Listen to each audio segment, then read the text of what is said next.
colocar entre aspas. Pedro é uma invenção de Jesus. O sujeito que existe é esse aqui, ó, Simão. Esse, sim, está registrado na Rua 15, em Jerusalém, no cartório. Não, ele nasceu em Cafarnaum, né? Está registrado em Cafarnaum, na Rua 15, lá no cartório do seu Bartolomeu, sei lá. O que existe é Simão. Agora, presta atenção. Agora, vamos lá. Rapaz, você está cansado, rapaz. Rapaz, o cara não aguenta em pé nem uma hora. Ok. Agora, presta atenção na leitura. Por gentileza, o que vem na sequência? Ó. Achamos o Messias. Isso é o irmão dele falando pro tal do Simão. E levou a Jesus. Isso. Olhando Jesus. Segura aí, segura. Ó. Ele levou a Jesus, bateu na porta. Aí Jesus abre a porta e diz, fala, André. André não é o nome do sujeito? Fala, André. Jesus, eu fui tão tocado no dia que eu fiquei aqui contigo, agora há pouco eu saí, e eu trouxe aqui um sujeito aqui. Aí, quando ele apresenta o tal do Simão para Jesus, Jesus diz, ixi, não é isso? Lê aí. Tu és Simão, filho de Jonas.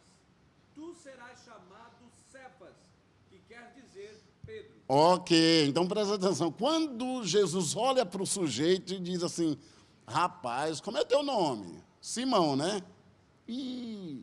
Porque Simão quer dizer caniço, frágil, vulnerável, sabe?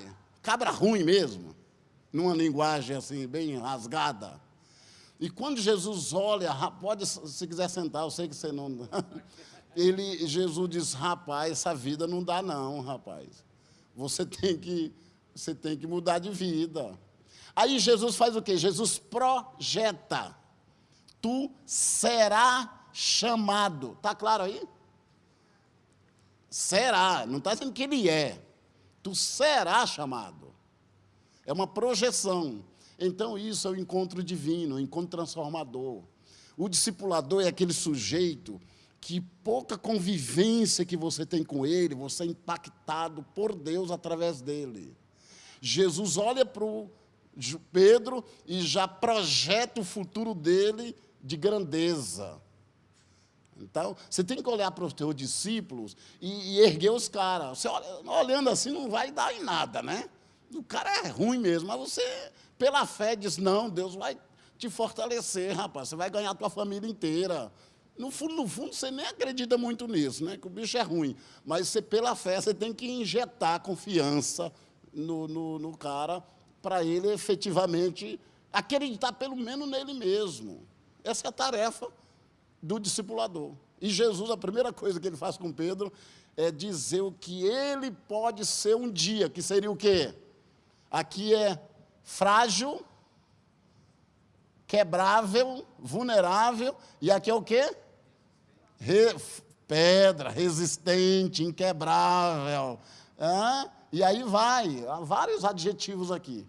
Agora pode sentar. Deixa eu contar uma história para vocês. Você sabia, o Antônio sabe disso, no Maranhão, ele deve ter essa informação já. Você sabia que Jesus nunca, presta atenção, Jesus nunca, ouça bem, Jesus nunca chamou Pedro de Pedro. Sabia disso? No máximo que Jesus fazia era chamar ele de Simão Pedro, no máximo, quando ele estava numa hora boa. Mas sempre Jesus chamava ele de Simão. E às vezes Jesus via que o cara estava tão mal, dizia assim, Simão, Simão, 2 vezes, só para lascar, para mostrar mesmo. Eu sei que agora mesmo você está lembrando que uma vez Jesus chamou Pedro de Pedro. Eu sei que você está lembrando. Você conhece a Bíblia. Em Mateus 16, né? Vamos lá, para você ver que não é bem isso que você está pensando. Jesus nunca, pastor Sérgio, verbalmente, pelo menos no Evangelho, nunca chamou Pedro de Pedro, assim, verbal. Ô Pedro, vem aqui, 16 de Mateus, na hora da confissão, e eu vou mostrar para vocês que na leitura, por isso nós temos que ler direitinho o texto, para a gente não ter conclusões precipitadas. Qual que é o versículo? É o 16? É o 23? Mas o que diz no 23?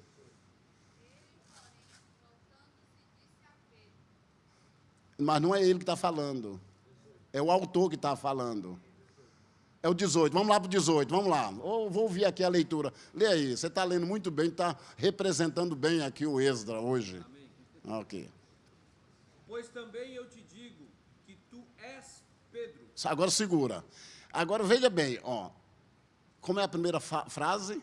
Eu também te digo. Eu também. Ou seja, ele está dando sequência a um assunto que ele começou no versículo anterior. Agora vamos ver o versículo anterior. Vamos lá.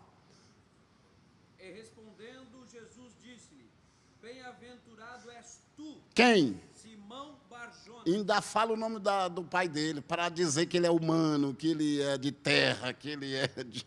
É isso, porque o Bar-Jonas é para mostrar a humanidade rasgada, para mostrar o passado do cara. Está vendo aí? Agora, presta atenção na leitura. Bem-aventurado és tu, Simão. Bar-Jonas. Continua. Porque não foi carne e sangue quem te revelou, mas meu Pai que está nos céus. O que interessa é como Jesus se referiu a ele, Simão. Agora, quando chega no versículo seguinte, Jesus não vai falar da pessoa, vai falar da vocação. Aí muda tudo. Muda tudo. Agora ele vai falar da vocação. A vocação é divina, não é eu. É Deus que dá, os dons são Deus que dão. É Deus que nos dá, né, os dons espirituais, o chamado. E tudo que vai discorrer a partir do versículo seguinte, eu vou te dar chave, vou te dar autoridade, aí faz parte do chamado. Aí sim ele diz assim, nessa dimensão ministerial, aí você é o que eu estou sonhando. Obrigado. Agora, eu sei que eu não tenho tempo para isso, mas vocês sabem, ontem eu trabalhei a ideia de que Pedro negou a Jesus, vocês estão lembrados, né? E depois que Pedro se encontrou com Jesus, depois da negação, teve aquela conversa fadídica, lembra? Na beira da fogueira, João capítulo 21, vocês podem abrir lá? Capítulo 21 de João, logo depois que Jesus ressuscitou, o primeiro encontro em grupo de Jesus com os discípulos foi nessa ocasião, e aí Jesus tem um papo muito sério com Pedro, depois da negação, ok? E da ressurreição. Agora, presta atenção no versículo 15, eles estão ali na beira de uma fogueira, acaba de comer um peixinho, aquela hora, Leandro, informal, sem querer querendo. Aí Jesus vem com uma pergunta, meu Deus do céu. A pergunta de Jesus qual foi? E depois de terem jantado, disse Jesus a Simão Pedro. Veja bem, disse Jesus a Simão Pedro, lembrando que essa frase é do escritor. Ok, agora vamos lá para o que é a fala de Jesus. Simão, filho de Jonas, amas-me mais do que este? Mas por que ele não chamou ele de Pedro? Era a chance de dar uma chance para o cara na vida. Não, mas é Simão ainda. E eu, se eu fosse Simão, porque o Pedro não existe, o Pedro é uma projeção, é um projeto de vida, nessa hora eu digo, Jesus, por favor, pelo menos uma vezinha, me chama aí, você está ressuscitadinho aí, bonitinho, me chama de Pedro, me dá uma moral aí. E ele não deu a moral. E o que acontece na segunda vez, no versículo seguinte? Tornou-lhe a dizer pela segunda vez, Simão, filho de Jonas. Rapaz, ainda fica falando ali. Eu não vou entrar em detalhe quanto a isso, porque eu estou só pegando a ideia do nome, como Jesus se refere ao seu discípulo. Tem toda uma teologia aí bonita, que não é o meu caso agora. E a terceira? Disse-lhe a terceira vez, Simão, filho de Jonas, amas-me? Rapaz, a terceira vez, pelo menos uma deveria ter chamado de Pedro, né? Mas não chamou. Ok, obrigado. Aí o que aconteceu, Raifran? O que aconteceu é o seguinte, que Jesus foi para o céu, o Espírito Santo desceu, Pedro se tornou o que você sabe, né? O que se tornou um grande nome, e um dia ele decidiu escrever um livro. Eu vou escrever um livro. E, naquela época, quem escrevia um livro tinha que colocar, em primeiro lugar, a sua apresentação, tinha que dizer quem é ele. Fazia parte do padrão de quem escrevia um livro. Então, Pedro escreveu a primeira epístola. Vamos lá. Agora sim, agora eu vou falar quem sou eu. Está pensando o quê, rapaz? Que Simão nada? Está amarrado esse Simão na minha vida? Está amarrado esse Simão. Eu sou o quê? Vamos lá. Como é que ele se apresenta? Ou seja, duas coisas que não são, porque Pedro não existe. E apóstolo é um título, é uma função, não é ele. Então ele se apresenta não falando dele. E aí eu brinco, Moisés, que ele chegou em casa depois da noite de autógrafos, e o Espírito Santo, aí ele falou, tudo bem, eu escrevo a segunda, eu vou escrever a segunda carta. Vamos lá para a segunda.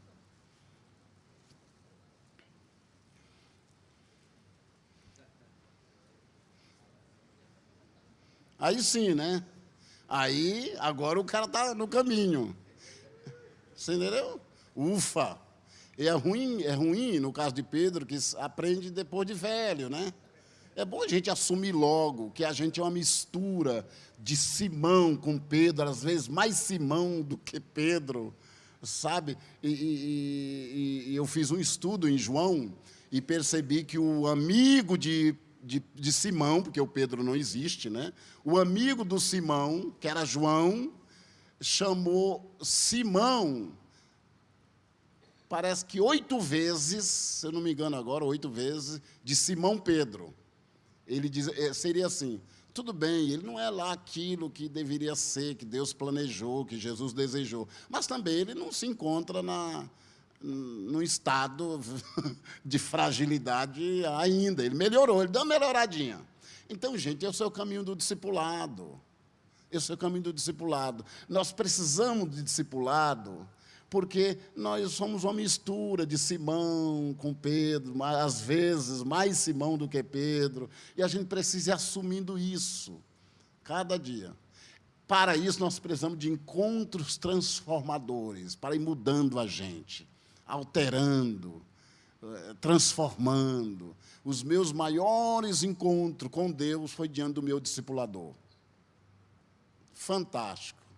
Uma vez eu peguei um voo em Curitiba, cheguei no aeroporto de Congonhas, fui para... eu acho que eu fui para o metrô Jabaquara e peguei o ônibus. Quando deu 8h30, eu estava na casa do meu discipulador, na rua El Ferrol, 143, em Jardim das Embuias. Sei tudo. 8h30, aí ele chegou, eu cheguei, a esposa dele estava viajando para os Estados Unidos, e ele disse, vou fazer um cafezinho para a gente. E aí ele foi fazer o cafezinho, eu tomei um banho, fui para a mesa, e eu estou simplificando a história. E aí ele pegou uma vasilha, colocou um leite para esquentar, o cafezinho já estava ali, e eu sentado aqui, ele pegou e levou para o micro-ondas, eu lembro a cena como hoje. E quando ele estava levando o leite para o micro-ondas, eu joguei uma pergunta para ele, uma necessidade que eu tinha. E aí ele colocou, eu vi que ele colocou 3 minutos, ele colocou a mão assim no balcão, em cima, as 2 mãos, ficou esperando o leite e falando. Ele falou 3 frases curtas, fez 2 perguntinhas, em 3 minutos. Quando ele voltou, magicamente, divinamente, quando ele voltou e sentou na mesa, eu poderia tomar meu cafezinho, pegar minha malinha, colocar nas costas e voltar para Curitiba, porque Deus tinha me dado toda a resposta. Eu digo, ó. Ou seja, o discipulador é esse cara divino que Deus coloca na vida da gente, que é capaz de chegar na vida da gente e dizer assim, tu serás chamado Pedro. Tu não vai ficar nessa. E como discipulador, nós precisamos fazer isso com as pessoas. Não tem outra alternativa. Esse é o trabalho do discipulador. Amém? Falei só do item 1. Tem ainda os 3 itens. Mas Mas quando eu mandei o material, eu pensei que eu já conversei com o meu amigo Juari, eu mandei 3 conteúdos. Só que o primeiro conteúdo eu ia falar da Bíblia. Então, tem um conteúdo sobrando aqui. Por isso que eu vou para ele, para vocês não ficarem sem essa parte, que eu acho muito interessante. Portanto, eu queria convidar vocês agora para irem para a página 44. E eu quero trabalhar com vocês agora o tema. O tema agora, naturalmente, é o número 3, que está na página 43, que diz assim, o perfil do discípulo que a igreja precisa. Ok? Tem uma frase aí muito interessante do John White, bem no finalzinho da página 43, e virando a página, tem, então, os nossos temas, que eu quero compartilhar com vocês. E, para isso, eu vou abrir um texto do maior discipulador, né? Eu já ouvi aqui o grande Raifran falando que o maior discipulador é Barnabé. Isso é uma defesa nossa mesmo, da CEPAL, né? Que nós temos bastante manuais sobre esse assunto, mas eu acho que o que teve resultados maiores em termos de quantidade foi o apóstolo Paulo. O apóstolo Paulo é um gigante, né? Então, ele escrevendo aos Tessalonicenses, eu queria que você abrisse lá, por gentileza, e, novamente, eu vou pedir a ajuda para você, e eu vou fazer aqui 3 perguntas. O texto que vocês têm em mãos aí é 1 Tessalonicenses, capítulo 5, versículo 12 a 14. Eu tenho 3 perguntas. A primeira pergunta é baseada no versículo 12, a segunda baseada no versículo 13. Você tem que corrigir aí o item 2, aí, que repetiu o versículo 12, ok? E a terceira pergunta é baseada no versículo 14, ok? Então, a primeira pergunta, baseada no versículo 12, qual que é? Quem poderia ler para nós aí, rapidinho? Olha, isso é uma pergunta interessante. O que os discípulos, na verdade, esperam dos seus discipuladores? O que eles querem ver? E o que diz o versículo 12? E rogamo-vos, irmãos, que reconheçais os que trabalham entre vós e que presidem sobre vós no Senhor, e vos admoestando. E vos admoestam, ok. Eu acho que, às vezes, nós lemos o texto de uma maneira, eu diria, de uma maneira errada, porque a gente não lê a partir da perspectiva da audiência original. Ou seja, como os tessalonicenses liam esse texto? Essa é a grande pergunta. Porque a gente acha que a Bíblia foi escrita diretamente para nós, a gente lê com as categorias do nosso tempo.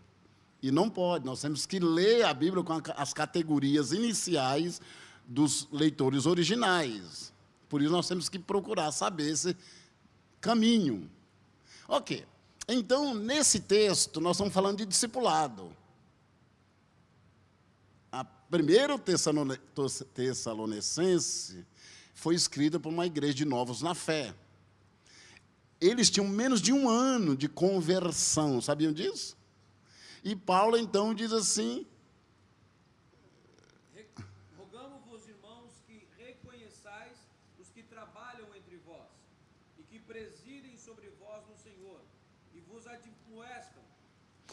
presta atenção que na leitura do Daniel tem uma palavrinha, a primeira expressão, aqueles que trabalham entre vós. Faltou uma palavrinha, não faltou?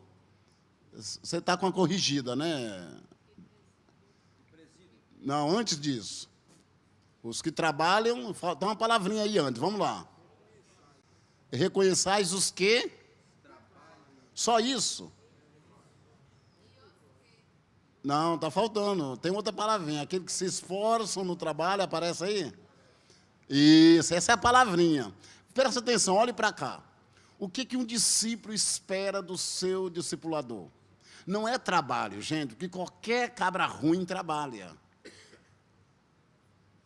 Tem muita gente na minha igreja que trabalha desesperadamente. Não é isso. A palavra-chave não está no fator trabalho, presta atenção, mas no esforço, ok? Então, vamos lá. O que você tem aqui, ó?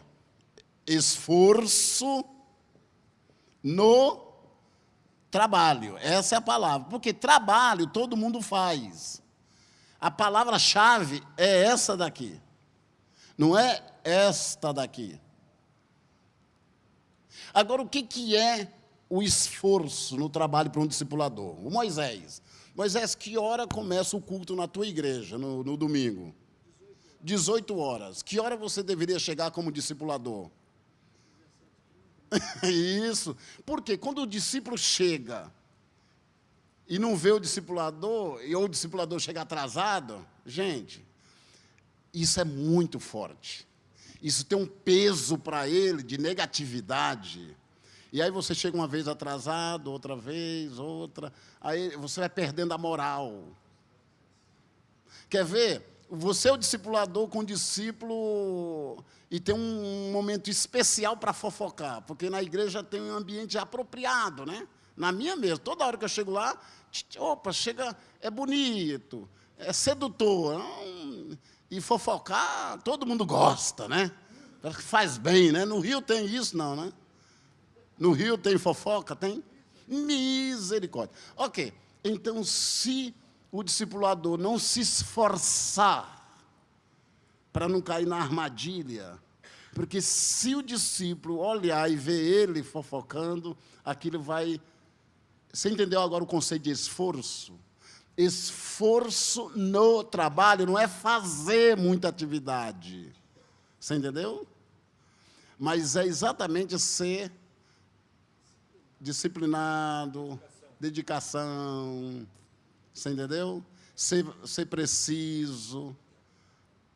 Tem uma série de coisas, mas vocês que são curiosos, vão atrás desse significado. Mas é isso, coisa que a gente não liga. E o discípulo está de olho. O discípulo está de olho. Lá na minha igreja, você pode entregar o dízimo de outra forma. E, graças a Deus, a gente criou um sistema para a gente, lá na frente, entregar o dízimo, porque o discípulo tem que ver que eu estou indo lá. Não é para ele ver, porque... Você entendeu agora? Você entendeu? Está vendo? Ó. Ok, obrigado. Agora, a segunda coisa que o discípulo espera no discipulador. Presta atenção. Qual é a próxima frase? E que os tenhais em grande... Calma, rapaz, nós estamos indo no versículo 12, rapaz, cara apressado aqui. Todo mundo é apressado assim aqui em Santa Catarina? Não, só no versículo 12, vamos lá. E que presidem sobre vós no Senhor. E eu gostei agora, que você foi demais. Ele chegou no Senhor e deu uma... Você percebeu isso, Sinfrônio? Rapaz, esse cara já começou a entender, daqui um pouco ele vem dar aula aqui no meu lugar. Ok. Presta atenção, a palavra presidem seria melhor a palavra lidera. Agora, todo mundo lidera, gente. Quem que não... vá para o mundo secular aí, fazer um curso, o Cortella mesmo, Mário Sérgio Portela, ele diz que todo mundo pode liderar. Eu discordo dele, mas aqui não é o momento de fazer uma apologia sobre essa questão.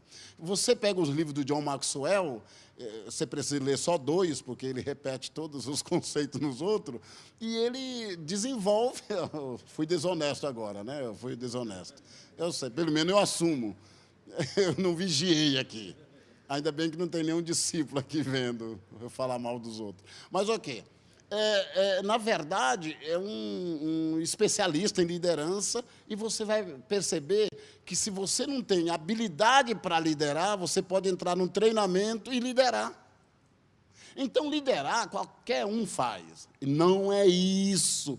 O assunto não é esse, mas sim no Senhor. É isto que o discípulo quer saber, ó. Resumindo aqui, o que seria liderar no Senhor? Essa é uma grande pergunta, né? Liderar no Senhor, vou simplificar para você. É como se eu fizesse exatamente o que Jesus faria se estivesse no meu lugar. É simples. Você não entendeu, vou explicar. Você não entendeu. Liderar no Senhor é como se eu saísse da posição e Jesus estivesse ali, e agora Ele vai liderar no meu lugar. Esse é o sentido da palavra. E aí entra um monte de coisa. De vez em quando eu trato algum dos meus discípulos que eu tenho vergonha. Eu digo assim, Jesus não faria isso. E aí, às vezes, eu tenho vergonha até de pedir perdão para a pessoa. E vou pedir perdão para Deus, e eu tenho certeza que Deus diz, não, não é para mim, é para Ele. Aí eu chego envergonhado, diz, me desculpe, me perdoe, eu pisei na bola. Porque Jesus não faria isso. Então, é isso que o discípulo espera do discipulador, que ele o lidere, que o discipule no Senhor. Nós não temos tempo para mergulhar mais fundo nisso, mas vamos para o terceiro, e admoesta, né? E vos admoesta. A palavra admoestar tem a ver com orientação clara, ok? O que o discípulo, pode sentar um pouquinho, o que o discípulo espera? Todo discípulo quer orientação clara. Todo discípulo quer orientação clara. Então, quando você está discipulando, se preocupe com o fato de que você tem que orientar o discípulo. Tem que orientar o discípulo. Eu diria assim, em tudo. Não pense que ele vai pegar no ar. Não pega. Discípulo é aprendiz. Ele não sabe. Você que é o discipulador, que tem que orientar ele.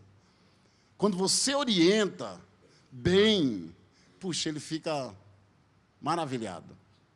Ok? 3 coisas da primeira pergunta. O que os discípulos esperam dos seus discipuladores? A primeira é que ele se esforce no trabalho, seja exemplo, que ele lidere no Senhor, não é liderar apenas, mas no Senhor, e dê orientação clara. Vamos para a segunda pergunta, e agora o versículo 13.